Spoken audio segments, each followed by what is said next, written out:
காணோம். எப்போ வருவாருன்னு தெரியலையே. ராஜா சாரா தான் இருக்கும்னு நினைக்கிறேன். போய் பார்ப்போம். வாங்க சார், வாங்க வாங்க வாங்க சார், உட்காருங்க. பரவாயில்ல, இருக்கட்டுமா. என்ன சார் திடீர்னு? வீட்டில் நீ மட்டும் தான் இருக்கியா? ஆமாம் சார், வேலைக்கு போயிட்டு இருக்கேன். ஹாஸ்டல்லாம் சரிப்பட்டு வரல. தனியாக வீடு எடுத்து நானே சமைச்சு சாப்பிட்டுட்டு இருக்கேன். என் ஃப்ரெண்டு அப்பப்போ வந்துட்டு போவான் சார். ஓ, ஓகேம்மா. என்ன சார் விஷயம்? அது எப்படி கேட்குறதுன்னா, சொல்லுங்க சார். இல்லைம்மா, அன்னைக்கு என்கிட்ட பணம் வாங்குனீங்கல்ல? ஆமாம் சார், விமலான்ற பொண்ணுக்கு ஆப்ரேஷன் பண்ணுறதுக்கு. ஆமாம். அவங்கள பற்றி கொஞ்சம் டீட்டெயில் வேணுமே. அவங்கள பற்றியா? எதுக்கு சார்? இவகிட்ட போய் சொல்லி தான் என்ன ஏதுங்கிறத விஷயத்தை கறக்கணும் சார். ஆ அவங்கள பற்றி உங்களுக்கு எதுக்கு சார் டீட்டெயில்? இல்லை, நீங்கள் கேட்டால் சொல்லணும் தான். இருந்தாலும் அவங்கள பற்றி நீங்கள் தெரிஞ்சுக்கிட்டு என்ன பண்ண போகிறீங்கன்னு தான் கேட்டேன். இல்லை, நான் எதுவும் தப்பாக எடுத்துக்கல. அந்த விமலாவோட ஹஸ்பண்டு என்னோட ஃப்ரெண்டு தான். என்ன சார் சொல்கிறீங்க? ஆமாம் பிரியா, அவன் சரியான முரடை.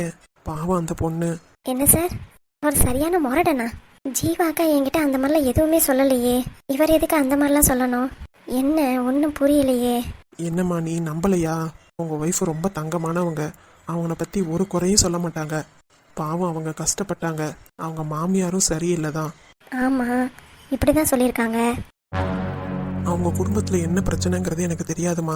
சரி, அவங்க ஒய்ஃபுக்கு குணமாயிடுச்சுன்னு சொல்லும்போது அவங்க கூட நல்லபடியாக சேர்த்து வைக்கலான்ட்டு தான் நான் உங்ககிட்ட வந்து கேட்குறேன். சார், நீ எதுக்கும் பயப்பட வேண்டாம். என்னால் எந்த பிரச்சனையும் வராது.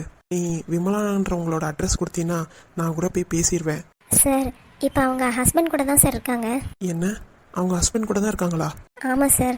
Sir sorry sir. எதுக்கு சாரி? உங்ககிட்ட பொய் சொன்னதுக்கு. என்ன சொன்னீங்க? எனக்கு ஒன்றும் புரியல. ஆக்சுவலாக என்ன நடந்துச்சுன்னா, விமலான்ற பேரில் அங்கே யாருக்கும் ஆப்ரேஷனே நடக்கலை சார். என்னம்மா சொல்கிறீங்க? எனக்கு ஒன்றும் புரியல. நீங்கள் யாரை தேடி வந்திருக்கீங்கன்னு எனக்கு தெரியல. ஆனால் விமலான்ற பேரில் அங்கே யாருக்கும் ஆப்ரேஷன் நடக்கலை. என்னம்மா சொல்கிற? இப்போ தான் ஹாஸ்பிட்டல் போயிட்டு வந்தேன். டாக்டர் அப்படி தானே சொன்னாங்க.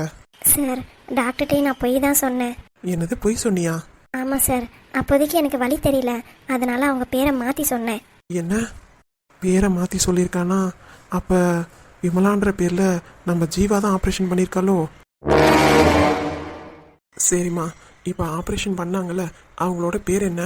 சார், அவங்களோட பிரச்சனையும் ரொம்ப பெரிய பிரச்சனை. ஏம்மா, என்னாச்சு? சார், இந்த விஷயத்த நான் சொல்கிறதா இருந்தால் முதல்ல இருந்து நான் உங்கள்கிட்ட சொல்லணும். என்னங்கிறத சொல்லுங்க. இதை நான் ஏன் உங்கள்கிட்ட சொல்கிறேன்னா, அவங்களுக்கு இவ்வளோ தூரம் நீங்கள் தான் ஹெல்ப் பண்ணியிருக்கீங்க. அதுவும் இல்லாமல் யார் என்னன்னே தெரியாமல் இவ்வளோ தூரம் அவங்களுக்கு உதவி பண்ணியிருக்கீங்க. நீங்கள் எதுவும் தப்பாலாம் இருக்க மாட்டீங்கன்னு நினச்சிதான் அவங்களோட கதையை உங்கள்கிட்ட நான் சொல்ல போகிறேன். தயவு செஞ்சு என்னையும் எதுவும் போட்டு கொடுத்துடாதீங்க. சேச்சே, அப்படிலாம் இல்லைம்மா. சார், அவங்க பேர் ஜீவா சார்.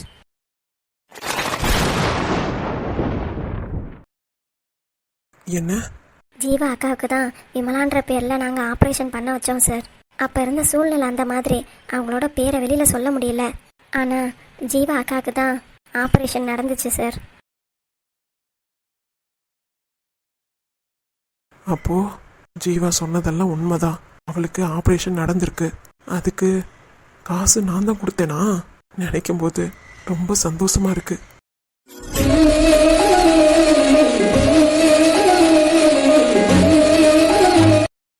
ஒரே ஒரு விஷயம் சார், அதுக்கு முன்னாடி நான் ஒன்று சொல்லிடுறேன். நாங்கள் பொய் சொல்லி தான் வேறு பேரை கொடுத்து தான் ஆப்ரேஷன் பண்ணோம். உங்ககிட்ட சொல்லலாம் தான் நினச்சேன். இவன் தான் ரஞ்சித் தான் கேட்காம உங்ககிட்ட பொய் சொல்லிட்டான்.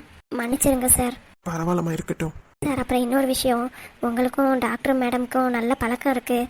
நீங்கள் இதை போய் அவங்கள்ட்ட சொல்லிட மாட்டீங்களே, அப்புறம் எங்கே தப்பாக நினைப்பாங்க. அதுக்காக தான் சொல்கிறேன். இல்லைம்மா, நான் எதுவும் சொல்லலை. Okay, thank you sir. இப்போ நீங்கள் எதுவும் கேட்க வந்தீங்களே, என்ன சார்? அதாவது ஜீவாவை உங்களுக்கு முன்னாடியே தெரியுமா? அக்கா அக்கான்னு கூப்பிட்றீங்க. உங்களோட சொந்த அக்காவா? சேச்சா, இல்லை சார், எனக்கு சொந்தம்னு யாருமே கிடையாது. என்னம்மா சொல்கிற? ஆமாம் சார், நான் பிறந்து வளர்ந்ததெல்லாம் ஒரு ஆசிரமத்தில் தான் வளர்ந்தேன். ஜீவா அக்காவும் அதே மாதிரி தான். அப்படின்னு நினைக்கும் போது அவங்கள நான் எங்கள் அக்காவாக ஏற்றுக்கிட்டேன். அவங்களும் என்னைய தங்கச்சியாக ஏற்றுக்கிட்டாங்க, அவ்வளோதான். நாங்கள் 2 பேரும் ரத்த பந்தம்லாம் எதுவும் கிடையாது சார். ஓ, அப்படியா? அப்படின்னா ஜீவாவை உனக்கு முன்னாடியே தெரியுமோ, இல்லை இப்போ தான் பழக்கமா? அது எப்படி சார் உங்கள்கிட்ட நான் சொல்கிறது? நானே ஜீவா அக்காவை ஒரு நிர்பந்தத்தில் தான் சந்தித்தேன். என்னம்மா சொல்கிற? ஆமாம் சார். ஆக்சுவலி எனக்கு கொஞ்சம் பணம் தேவைப்பட்டுச்சு. அதனால் செம்பா மேடம்க்கு கால் பண்ணேன். செம்பாவா? ஆமாம் சார். செம்பா மேடமா எனக்கு முன்னாடியே நல்லா தெரியும். அவங்க என்னோட ஆசிரமத்துக்குலாம் வந்து நிறையா வேட்டி ஹெல்ப் பண்ணியிருக்காங்க. அப்படிதான் சார் அவங்கள பேசி பழக்கம். அப்படி இருக்கும்போது நல்லவங்களா இருக்காங்களே அப்படின்ட்டு தான் அவங்கள்ட்ட ஹெல்ப் கேட்டேன். ஏதாவது வேலை கிடைக்குமா அப்படின்னு. அப்போ எனக்கு பண பிரச்சனையாக இருந்துச்சு சார். அதனால தான் ஹெல்ப் கேட்டேன். முதல்லலாம் நல்லா தான் வேலை கொடுத்தாங்க. அதுக்கப்புறமா ரீசெண்டாக ஒரு 2 மாதத்துக்கு முன்னாடி என்கிட்ட பேசுனாங்க. அப்போது என்னம்மா இங்கே நீ தனியாக தான் இருக்கியா? ஆமாம் ஆண்டி. சரிம்மா, எனக்கு ஒரே ஒரு ஹெல்ப் பண்ண முடியுமா? சொல்லுங்க ஆண்டி, நான் தாராளமாக பண்ணுறேன். இல்லை, எனக்கு தெரிஞ்ச ஒரு பொண்ணு இருக்கா. என்ன ஆண்டி? பாவம், அவளுக்கு யாருமே இல்லை, ரொம்ப உடம்பு முடியல, அவளை நீ தான் பார்த்துக்கணும். அப்படியா ஆண்டி? நான் பார்த்துக்கிறேன் ஆண்டி. பணம் எவ்வளோ செலவானாலும் பரவாயில்லம்மா, கொஞ்ச நாளைக்கு தான். அதுக்கப்புறம் நானே வந்து கூட்டிகிட்டு போயிடுறேன், சரியா? ஓகே ஆண்டி, இங்கே வந்து விடுங்க, நான் பார்த்துக்கிறேன். அவங்க எவ்வளோ ஏஜ் இருக்கும்? உன்னை விட 2 வயசு கூட இருக்கும். ஆனால் ஒன்று, அந்த பொண்ணு எந்த காரணத்தை கொண்டையும் வெளியிலலாம் அனுப்பிடாத. ஏன் ஆண்டி? இல்லை ஆண்டி, வெளியிலலாம் கூட்டிகிட்டு போனால் அவங்களுக்கு மனசு நிம்மதியாக இருக்கும்ல, அதனால சொல்கிறேன். இங்கே பாருமா, ஓ நல்லதுக்காக தான் நான் சொல்கிறேன். நான் சொல்கிறத மட்டும் நீ கேட்கலன்னு வையி, அப்புறம் நீ வேற மாதிரி ஆளை பார்க்க வேண்டியதாக இருக்கும். ஆண்டி, நான் ஒன்றும் சும்மா தூக்கி தூக்கி உனக்கு பணத்தை கொடுத்து வேலையெல்லாம் நான் கொடுக்கல. எனக்கு காரியம் ஆகணுன்றதுக்காக தான் நான் உன்னை வச்சுருக்கேன். இல்லைனா நான் கொடுத்த 10 லட்ச ரூபாயை நீ திருப்பி கொடு. ஆண்டி, நீங்கள் என்ன பேசுறீங்கன்னு எனக்கு சத்தியமாக புரியல. புரியல? நான் உன்கிட்ட உனக்கு செலவுக்காக நீ வேணும்னு கேட்ட 10 லட்சத்தை கொடுத்தல்ல, அது எனக்கு திருப்பி வேணும்னு கேட்டேன். ஆண்டி, இப்படி உடனே கேட்டிங்கன்னா எப்படி ஆண்டி? முடியாதுல்ல? அப்போ நான் சொல்கிறத மட்டும் கேளு. அந்த பொண்ணு வருவா. அந்த பொண்ணுக்கிட்ட நீ எதையும் விசாரிக்கக்கூடாது. அவள் பேர் என்ன, ஊர் என்ன, எதுவும் கேட்கக்கூடாது. ஆண்டி, நான் சொல்கிறத செஞ்சா செய். அப்படி என் பேச்சை கேட்கலனா ஏன் பணத்தை நீ திருடிட்டேன்னு இந்த இடத்துல போலீஸ் அனுப்பிடுவேன். ஆண்டி, என்ன சும்மா ஆண்டி ஆண்டின்ட்டு? உங்ககிட்ட பணம் கொடுக்கறதுக்கு நான் என்ன லூஸா? என்னோட வேலையை பார்த்துக்கிறதுக்காகவும் தான் நான் பணம் கொடுத்துருக்கேன். நான் சொல்கிற வேலையை மட்டும் நீ செய்யலை, அப்புறம் நீ வேற மாதிரி செம்பாவை பார்க்க வேண்டியதாக இருக்கும், பார்த்துக்கோ. ஆண்டி, நீங்கள் என்ன சொன்னாலும் நான் செய்கிறேன். அது நாளைக்கே அவள் வந்துடுவா. நீ தான் கூட்டிகிட்டு வந்து உன் வீட்டில் வச்சுக்கணும். நீ யார் என்ன ஏதுங்கிற விஷயம் அவளுக்கு தெரியக்கூடாது. அதே மாதிரி அவள் யார் என்ன வேணுங்கிற விஷயம் நீ என்கிட்ட கேட்கக்கூடாது, அவகிட்டையும் கேட்கக்கூடாது. புரிஞ்சுதா? புரிஞ்சுதா ஆண்டி? ஏதாவது தில்லு முள்ளு பண்ணலான்னு பார்த்த அப்புறம் நீ இங்கே உசுரோடு இருக்கவே முடியாது சொல்லிட்டேன். இப்போ நான் பேசுனதை யாருக்கிட்டையாவது நீ சொன்னன்னு எனக்கு தெரிஞ்சது, பார்த்த உடனே இருந்த இடம் எல்லாம் அழிச்சுப்பிடுவேன், பார்த்துக்கோ. என்ன புரிஞ்சுதா? புரிஞ்சுதா ஆண்டி? சொல்கிற வேலையை மட்டும் செய். Okay aunty.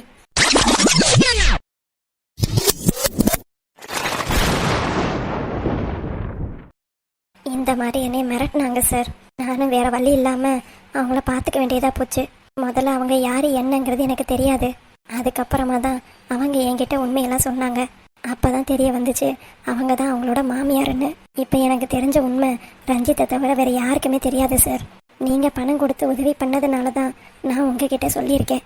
சார், தயவு செஞ்சு இந்த உண்மையை மட்டும் நீங்கள் யாருக்கிட்டையும் எதுவும் சொல்லாதீங்க. விமலான்ற பேரில் நாங்கள் தான் மாற்றி சொல்லி ஆப்ரேஷன் பண்ணோம். நீங்கள் அந்த பேரை வச்சு தான் வந்து கேட்குறீங்கன்றதுனால தான் நான் உங்ககிட்ட உண்மையை சொல்கிறேன். நானும் ஏதோ வேணுக்குன்னா பண்ணலை சார். சந்தர்ப்ப சூழ்நிலை வேறு பேரில் வச்சு ஆப்ரேஷன் பண்ணியாச்சு. இப்போ தெரிஞ்சதுன்னா பெரிய மோசடியாக போயிடும்.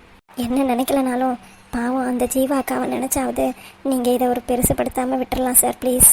அதெல்லாம் நீ ஒன்றும் பயப்படாத, நான் எதுவும் பண்ண மாட்டேன். ஆமாம், அவங்க வீட்டில் தானே இருந்து அவங்க ஹஸ்பண்டுக்கு ஹெல்ப் பண்ணியிருக்கணும்ல, அப்போ அவங்க ஹஸ்பண்டு உதவி பண்ணலையா? சார், ஜீவா அக்கா சொன்ன வரைக்கும் அவங்க ஹஸ்பண்ட் ரொம்ப தங்கமானவன் தான் சொல்லியிருக்காங்க. அவங்க ஹஸ்பண்ட் நல்லபடியாக இருக்கட்டும்ன்றதுக்காக தான் அவங்களே வீட்டை விட்டு வந்ததாக சொன்னாங்க. இந்த விஷயம் அவங்களுக்கு முன்னாடியே தெரியும்னா எதுக்கு அவங்கள கல்யாணம் பண்ணணும்? அந்த விவரம் என்னன்னு எனக்கு தெரியல சார். ஆனால் அவங்க ஹஸ்பண்டுக்கு முன்னாடியே தெரிஞ்சிருக்கு, இவங்களுக்கு தான் தெரியவே இல்லை. அப்போ வேறு யார் மூலியமாக தானே இவங்களுக்கு தெரிஞ்சிருக்கணும்? ஆமாம் சார். அது யாருன்னு உங்களுக்கு தெரியுமா? வேற யாரும் இல்லை சார், இவங்களோட மாமியார் தான் காரணம்னு சொன்னாங்க. என்ன?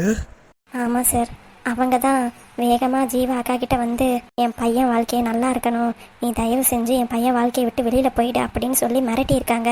அந்த டைமில் அவங்க மாமியார் வேற யாரையோ டார்ச்சர் பண்ணுறதா சொன்னாங்க. வேற யாரையோவா? ஆமாம் சார். யாரு? ஏதோ கயல்னு சொன்னாங்க சார். கயலையா? ஆமாம் சார். ஏதோ அவங்கள ஏதோ டார்ச்சர் பண்ணிக்கிட்டு இருக்காங்க, அவங்கள்ட்ட இருந்து காப்பாற்றுறதுக்காக நான் இதெல்லாம் பண்ணேன் அப்படின்னு சொன்னாங்க.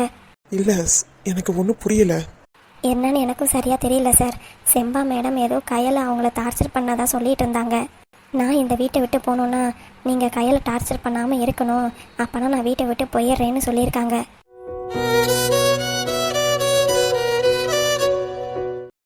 அதை கேட்டுட்டு செம்பா மேடமும் அவங்கள டார்ச்சர் பண்ணாமல் விட்டதுனால தான் நான் சொன்னதை நடத்திட்டேன்ல, நீ இப்போ வீட்டை விட்டு கிளம்பு, என் பையன் வாழ்க்கையை நல்லபடியாக ஆக்கணும், நீ தயவு செஞ்சு இங்கேருந்து கிளம்புன்னு சொல்லி வெளியில் அனுப்பிட்டாங்களாம் சார்.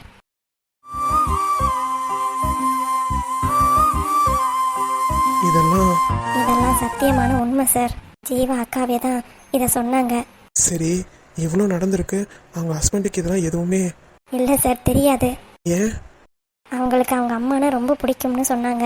சின்ன வயசில் அவங்க அப்பா இறந்து போயிட்டதுனால அவங்க அம்மா தான் எல்லாமே அப்படின்னு சொல்லி சொன்னாங்க. நான் என்ன சொன்னாலும் அவங்க அம்மாவை விட்டு கொடுக்க மாட்டான், அவங்க அம்மாவை நல்லபடியாக பார்த்துக்கணும்னு நினைப்பான். இப்போ போய் அவங்க அம்மாவை போய் நான் குறை சொன்னேன்னா கண்டிப்பாக நான் ஏதோ வேற ஒரு மோட்டிவில் தான் சொல்கிறேன்னு அவன் நினைப்பான். அதனால நான் எதுவும் சொல்லலை, அவனுக்கா நேரம் வரும்போது புரிஞ்சுக்கட்டும் அப்படின்னு சொன்னாங்க சார்.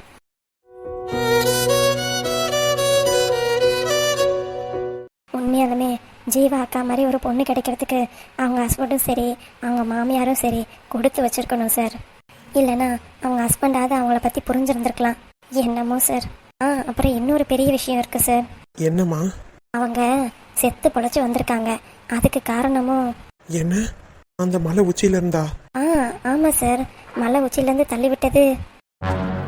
இருங்க, நான் மலை உச்சியிலேருந்துன்னு சொல்லவே இல்லையே, உங்களுக்கு எப்படி தெரியும்? அப்போ நீங்கள்?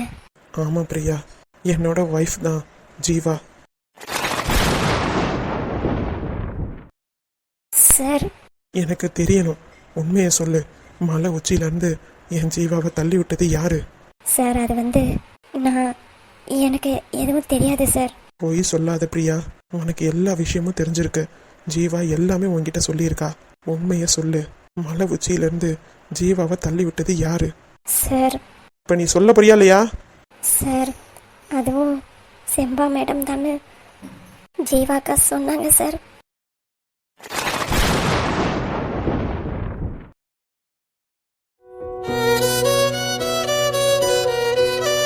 எல்லாம் எனக்காக வாடி, எனக்காக வா. நீ இவ்வளோத்தையும் தாங்கிட்டு இருந்திருக்க. ச்சே, உன்னை கூட புரிஞ்சுக்காம போயிட்டேனே. என்னைய நினைக்கும் போது எனக்கே அசிங்கமா தோணுதுடி.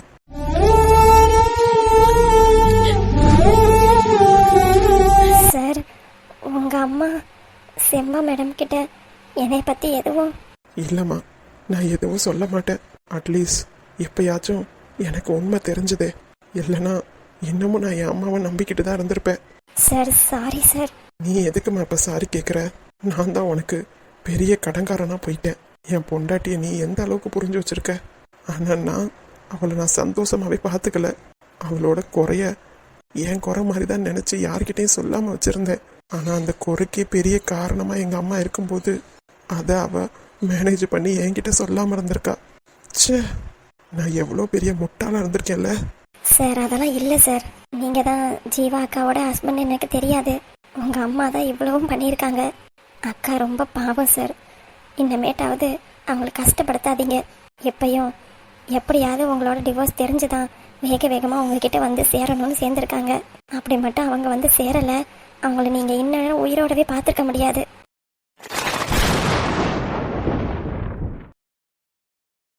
என்ன சொல்கிற பிரியா?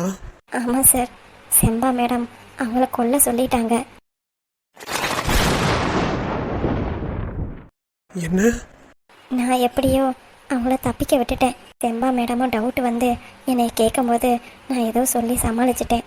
நான் இப்போ ஜீவா அக்காவுக்கு உதவி செஞ்சேன்னு செம்பா மேடம்க்கு தெரிஞ்சா என்னைய சும்மா விட மாட்டாங்க சார்.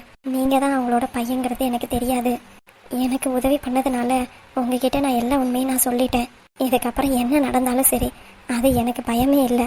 ஆனால் ஜீவா அக்கா நல்லா சந்தோஷமாக இருக்கணும், அது மட்டும் எனக்கு போதும் சார். இல்லைம்மா, என்னால் உனக்கு எந்த பிரச்சனையும் வராது. நான் யாருக்கிட்டையும் எதுவும் சொல்ல மாட்டேன். ரொம்ப தேங்க்ஸ் சார். அதே மாதிரி ஜீவா அக்காவையும் நீங்கள் திரும்பி ஏற்றுப்பீங்கல்ல? கண்டிப்பாக உங்கள் அக்காவை நான் நல்லபடியாக பார்த்துக்கிறேன். போதுமா? இது போதும் சார். எனக்கு எவ்வளோ ஹாப்பியாக இருக்கு தெரியுமா? ஜீவா அக்கா இனிமே எந்த கஷ்டத்தையும் அனுபவிக்க வேணாம், சந்தோஷமாக இருக்கணும் சார். கண்டிப்பாக என் கூட இருக்கால, நான் சந்தோஷமாக பார்த்துக்கிறேன். அப்புறம் பிரியா, ஒரே ஒரு விஷயம். சொல்லுங்கள் சார். எனக்கு எல்லா உண்மையும் தெரியும்னு நீ அவகிட்ட எதுவும் சொல்ல வேண்டாம். ஏன் சார்? இல்லை, இவ்வளோ வருஷமா எங்கள் அம்மா அவளை படாத பாடு படுத்தியிருக்காங்க.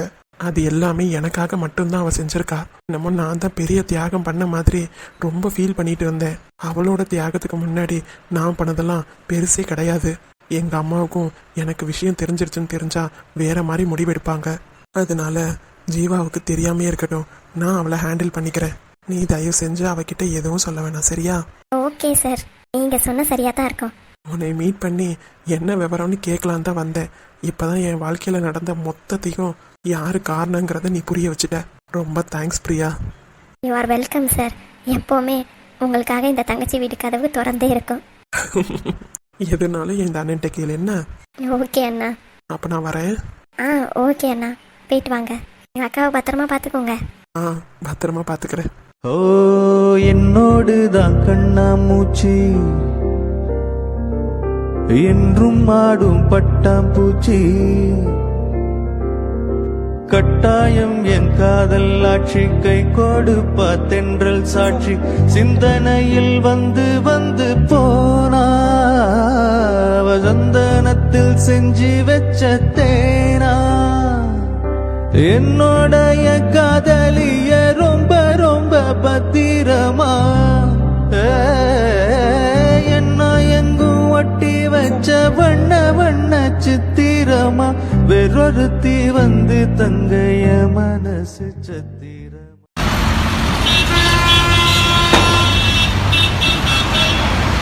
என்னத்தா இங்க பாருடி, நான் சாப்பிட்றதே பார்த்துக்கிட்டே கிடக்குறான் உன் பையன். சரி மணி, சாப்பிடு. தங்க குட்டிக்கு மீன் குழம்பு வேணுமாடி? பெரிய பிள்ளை ஆகி வருவி அம்மாச்சி வீட்டுக்கு, உனக்கு எல்லாம் நான் செஞ்சு தருவேனா? சரியா? பார்த்துக்கிட்டே இருக்கேன் வச்சுக்கன்னு வாங்காம. தங்க பிள்ளை பார்த்துக்கிட்டே இருந்தீங்கன்னா அம்மாச்சிக்கு வயிறு வலிக்காது. அம்மாச்சி இப்போ சாப்பிட்றேன், சாப்பிட்டு தெம்பா இருந்தால் தான் நைட்டு உன்னை பார்த்துக்க முடியும். நைட்டு அப்படியே நீ பார்த்துக்கிடுச்ச. ஏண்டி நைட்டு நான் பார்த்துக்கலையா என்ன? பேசாம நீ சாப்பிடு, சும்மா என் வாயெல்லாம் கிளறாத. பாத்தியாடா தம்பி, உங்க அம்மா பேசுற பேச்ச பாத்தியா? நான் ஒண்ணுமே உன்னை பார்த்துக்கவே இல்லையா? பார்த்துக்காமையா நீ இப்படி அமைதியா படுத்து கிடக்குற? சொல்லுடா, அம்மாச்சிக்கிட்ட சொல்லு, எங்க அம்மா தான் கஷ்டப்படுது, நீங்க நல்லா கொரட்டை அடிச்சுட்டு தூங்குறீங்கன்னு சொல்லுடா. உங்க அம்மா தான் இப்படி இருக்கா, என்ன செஞ்சாலும் என்னைய தான் குறை சொல்லுவா. என் தங்கம், உங்க அப்பத்தா வீட்டுக்கு போனதுக்கு அப்புறம் இந்த அம்மாச்சிய நீ மறந்துட மாட்டியே? அம்மாச்சிக்கு போன் பேசுவியாத்தா? அம்மாச்சிக்கு என்ன வேணும் ஏது வேணும் போன்ல கேப்பியா? ஆமாம்மா, அவன் தான் நாளைக்கு போன் பேச போறான். டேய் சும்மா இருடின்னா, புள்ள கூட பேசிக்கிட்டு இருக்கேன், உனக்கு என்ன வந்துச்சு இப்ப? நீ போனை தானே நோண்டிக்கிட்டு இருக்க, போனே நோண்டு. உன்னையெல்லாம் திருத்த முடியாதுமா. ஐயா அவ கிடக்குறா, நீங்க சொல்லுங்க. என் பெத்தாரு இல்ல, நீங்க அம்மாச்சிக்கு என்ன வேணும் ஏது வேணும் செஞ்சு தருவீங்களா? என் தங்க பிள்ளை, என் பெத்தாரு. அங்க போனதுக்கு அப்புறம் உங்க அப்பா இருப்பாங்க, உங்க அப்பத்தா இருப்பாங்க, அப்புறம் எங்க என்னைய நினைப்ப? இந்த அம்மாச்சி நீ போனதுக்கு அப்புறம் உன்னையவே நினைச்சுக்கிட்டு கிடப்பேன். உங்க அப்பா உன்னைய நல்லா பாத்துக்கிடுவாரா? ஏண்டா தம்பி, வந்து ஒரு எட்டு கூட பாக்கலடா. இப்ப எதுக்குமா தேவையில்லாம அவரை இழுக்கிற? அடியே, நான் புள்ள கூட தானே பேசிக்கிட்டு இருக்கேன், உன்கிட்ட ஏதாவது நான் பேசுறேனா? நீ புள்ள கூட பேசாம இரு, எதுக்கு தேவையில்லாம அவங்க அப்பாவை பிடிச்சி இழுக்கிறப்ப? ஏண்டி நான் எல்லாம் இல்லாததையா சொன்னேன்? உள்ளதை தானே சொன்னேன். அவங்க அப்பா வந்து ஒரு எட்டு பார்த்துட்டு போனாரா? உன்னை கொண்டு வந்து விட்டதுக்கு அப்புறம் ஒரே ஒரு வாட்டி தான் வந்தாரு. உள்ளன்ற அக்கறை இருக்கா இல்ல பொண்டாட்டின்ற அக்கறை தான் அவர் கொஞ்சமாவது இருக்கா? நான் தான் உன்னை நல்லா பாத்துக்கிறேன், ஆனா நீ என்னையவே இவ்வளோ திட்டுற. என்னத்த சொல்ல உன்னைய? ஏமா லாஸ்ட் டைம் வந்தாரு, நீ என்ன பண்ண? வாங்கன்னு கூட கூப்பிடல, நீ உன் பாட்டுக்கு இருந்த, ஒரு டீ கூட போட்டு கொடுக்கல. முன்னாடிலாம் நல்லா கவனிச்சல்ல, அதுக்கு வீட்டுக்கு வந்தவங்கள ஒழுங்கா கவனிச்சா தானே அவங்களுக்கும் வரணும்னு தோணும். நான் வாங்கன்னு கூப்பிடல, சரி நீ தானடி அவங்களுக்கு முக்கியம், உன்னை பார்க்க தானே வந்திருக்காங்க, நீ கூப்பிட்டில, அப்ப வந்து பார்க்க வேண்டியதானே. இங்க பாருமா, நீ எதை நினைச்சுக்கிட்டு இந்த மாதிரி பேசுறேன்னு எனக்கு தெரியல. தேவையில்லாம என் விஷயத்துலாம் நீ தலையிடாதம்மா. ஆமாண்டி, 2 பிள்ளையதான் பெத்தேன், நீ என்னடா இப்படி பேசிக்கிட்டு? அவன் என்னடானா பொண்டாட்டின்னு பொண்டாட்டி பின்னாடியே சுத்திக்கிட்டு இருக்கான். ஊர் உலகத்துல போய் பாரு அம்மா இல்லாத கஷ்டம் எப்படி இருக்குன்னு. நான் ஒருத்தி இருந்துக்கிட்டு தான் உங்க எல்லாத்துக்கும் நல்லதை செஞ்சுக்கிட்டு சமைச்சு போட்டுக்கிட்டு கிடக்குறேன். நான் இல்லைன்னா நீ இப்ப நீ என்ன பண்ணுவ? நான் பாட்டுக்கு சந்தோஷமா என் மாமா வீட்டுல இருப்பேன். இருப்படி இருப்ப. உன்னைய ஒழுங்கா பாத்துக்காம மாசமா இருக்கிற டைம்ல விட்டுட்டு போனவன் தானே அவன். அவன் உனக்கு நல்லவன். உன் பக்கத்துலயே இருந்து உன் புள்ள கூட பேசிக்கிட்டு உன்னைய பாத்துக்கிற நான் கெட்டவளா? இங்க பாருமா, நீ தேவையில்லாம வம்பு வளர்த்துக்கிட்டு இருக்க. நான் செவனேன்னு ரூம்ல இருந்தேன். சரி பிள்ளைக்கு காத்தோட்டமா இருக்கட்டும் தான் ஹாலுக்கே வந்தேன். நீ சும்மா சும்மா இந்த மாதிரி பேசிக்கிட்டே கிடந்தேன்னு வையே, நான் இப்பவே கிளம்பி எங்க வீட்டுக்கு கிளம்பி போயிடுவேன். அப்புறம் நீ தான் கஷ்டப்படுவா பாத்துக்கோ. ஆமா, வந்து பாக்குறதுக்கு அப்ப எனக்கு துப்பு இல்ல. இவ வந்து வீட்டை விட்டு கிளம்பி போறாளாமா. வந்த மனுஷனை வான் கூட கூப்பிட்டுட்டு மதிக்காம நீ இருந்துட்டு இப்ப பழிய தூக்கி அவர் மேல போடுறியா? நல்லா இருப்பமா நீனு. எனக்கு என்னடி, நான் நல்லா தானடி இருக்கேன். யார் சோத்துலையாவது மண்ணள்ளி போட்டேனா? இல்ல உன் மாமியார் மாதிரிக்கு முன்னாடி ஒண்ணு பேசிட்டு பின்னாடி ஒண்ணு பேசுறது அந்த மாதிரியா நான் இருக்கேன்? ஏன் பேச மாட்டேன்? உனக்கெல்லாம் நான் இலக்காரமா போயிட்டேன்ல. நீ பெரிய இடத்துல போய் வாக்கப்பட்டுட்ட, அதனாலதான் நீ இப்படி பேசிக்கிட்டு இருக்க. அப்பா சாமி, நான் ஒன்றும் அப்படிலாம் இல்லை. என் புருஷன் என்னை கேட்டுட்டு தான் வேலைக்கே போனார். போதுமா? சும்மா அதையே பேசிக்கிட்டு இருந்தேன்னா பாருமா.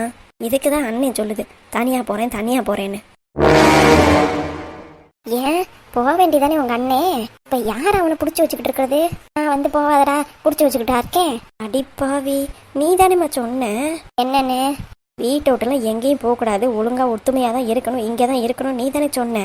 ஆமாம் சொன்னேன் தான். இப்படி எல்லாத்துக்கும் சோறு வடிச்சு போட்டுக்கிட்டுலாம் என்னால் இருக்க முடியலப்பா. என்னம்மா நீ இப்படி பேசுகிற? உண்மைதான், பெத்த பொண்ணுக்கே சோறு போடுறதெல்லாம் சொல்லி காட்டுற ஆள் தானே நீ. அப்புறம் எப்படி தேனை ஒழுங்கா பார்த்துப்ப? பார்த்துக்கடா தம்பி, இதுதான் உங்கள் அம்மாச்சியோட லட்சணம். இது வந்து பின்னாடி காலத்தில் நீ அதுக்கு செஞ்சு கொடுத்தாலும் ஒன்றும் செய்யலைன்னு தான் சொல்லும். ஆனால் நீ இந்த மாதிரிலாம் பண்ணுவேன்னு நான் நினச்சி கூட பார்க்கலாமா? இன்னும் என்கிட்டலாம் முன்னாடியே சொல்லியிருக்கு. நான் கூட சரிண்ணே அது ஏதோ வயசாயிடுச்சு அந்த மாதிரி பண்ணிக்கிட்டு இருக்குன்னு சொல்லி விட்டுட்டேன்.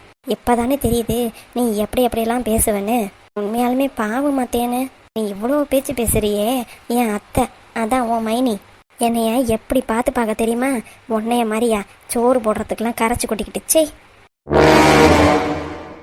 வாடா தம்பி, நம்ம ரூமுக்கே போய் உட்காந்துருக்கலாம். இந்த அம்மாச்சி கூட இருக்க வேண்டாம். வா சீக்கிரமா நம்ம வீட்டை பார்த்துட்டு போகலாம். ஏய் பார்த்துடி புள்ள. என் புள்ளைய பார்த்துக்க எனக்கு தெரியும், நீ உன் வேலையை பாரு. நம்ம உள்ளதை தானே சொன்னோம். இவ புருஷன் இவனை ஒழுங்கா பார்த்துக்காம விட்டுவிட்டு போனவன் தானே. புருஷனை சொல்லவும் கோவம் பொறுத்துக்கிட்டு வந்துருச்சு. என்ன பார்த்தாலும் நன்றியே இல்லாத உலகம். நான் ஒன்றும் பார்த்துக்கலையாமா. அப்புறம் காலையில் எந்திரிச்சு சமைச்சு போடுறதெல்லாம் எவ? உன் சம்மந்திக்காரியா வந்து சமைச்சு போடுறா? அவ கிடக்குறா வேணுக்குனே உட்காந்துக்கிட்டு. சின்ன பிள்ளைவா இருப்பா, வேலையெல்லாம் செய்வான்னு பார்த்தா நம்ம உசுரதான் வாங்கி தொலைதுங்க எல்லாம். சே